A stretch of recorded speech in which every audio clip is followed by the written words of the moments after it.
Great man of the village, greetings to you. We came from a faraway land. We need a place as a shelter.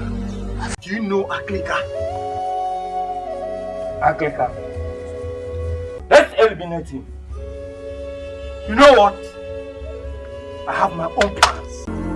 You want to hash all the ladies in my community. You have to leave my village. Especially you! The gods of the land have made me rich. I'm no more under you. I'm here to take over the land. You don't see me again. That means I'm gone. Father, how you don't want to be a king? I can only lead the people in the village.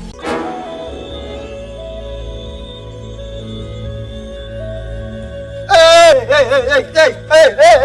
Oh, people have you! Help! Last month we were supposed to have a festival. We don't have a crown king. Then why are we celebrating festival? So are you saying if one don't own a pot, one can no longer drink water? So don't worry. You will find Akrika. You will surely find Akrika. You know Akrika is my blood brother. The whole community is talking about you. What about me? Say you are the one who kidnapped the child. Huh?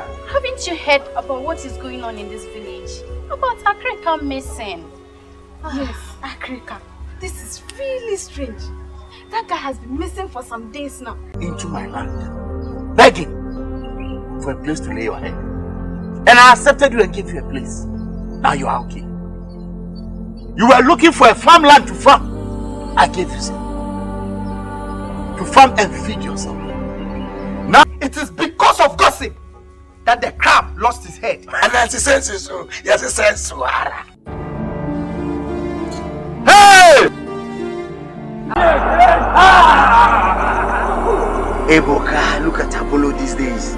What is happening to Apollo? He's not a new again. Akrika, so I will see you again. Are you mad or stupid? Or you're out of your senses? Papa, I'm mad. I'm out of my senses. I am now going to show you madness. Am I the one who inflicted the sickness on you? Oh, what do you mean? I am behind your kidnapping.